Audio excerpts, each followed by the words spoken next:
So ang workout natin ngayong araw guys is leg workout tayo ngayon. So ayun, i-train natin tong legs natin para lalong lumakas. Tara! So bago natin i-start yung mga workout natin, mag-warm up muna tayo. Warm up stretching para maganda-ganda yung buhat natin at hindi tayo mapilay kaagad. At makakaiwas tayo sa injury pagka ginawa natin to. So ang unang workout natin is goblet squats. So ito yung muna yung gagawin nating workout ngayong araw. Hindi muna tayo magba-barbell squats. So itong unang workout natin guys is warm up lang natin to. So ang ginawa naman natin dyan sa warm up natin guys is 12 repetition then 1 set lang. So pagkatapos natin nagawa yung 1 set dyan is mag-proceed naman tayo dun sa medyo mas mabigat na dumbbells. So ayan, kumuha na tayo ng dumbbells guys. At dito naman guys is ang ginawa ko na dito is 3 sets then 12 repetition.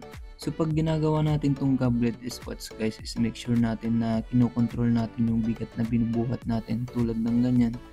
Dapat wag natin bilisan, dapat dahan-dahan lang natin siyang ibaba tapos iangat. Dapat pinipil natin yung binubuhat natin para naman hindi sayang yung workout natin. Pero hindi naman totally sayang yun eh. Yun nga lang is mas worth it yung binabagalan lang natin o kinokontrol natin yung pagka-execute natin, yung pagbaba at pag-angat. At ito naman na yung sinunod natin, yung Bulgarian split squats. Pero yung paa natin dyan is wala na tayong pinatungan. Bali, nasa semento lang.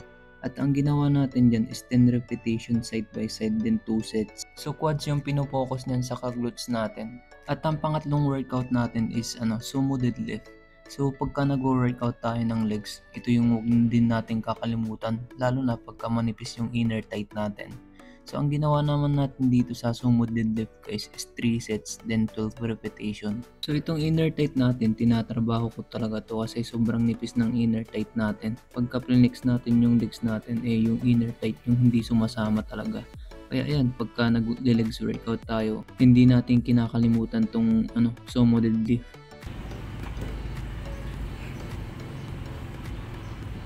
At ang pang-apat na workout natin is RDL, Romanian deadlift.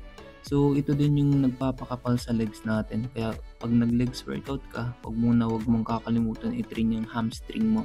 So ito yung ginawa natin guys is 3 sets yung ginawa natin dito then 10 repetition dahil hindi na tayo nagbuhat ng ibang weights. Bali yan lang yung binuhat din natin. At saka nag-heavy na din tayo dyan. At yung pagka-execute ko nga is hindi ganun ka-controlled pero okay lang yung tinatamaan pa rin yung hamstring natin dyan. At syempre ito din yung huwag natin kakalimutan pagka nag-legs workout tayo. Pagka nag-train tayo ng quads, hamstring, tsaka inner thigh, isama na din natin yung calf natin. Dahil parte din yan ng lower body natin.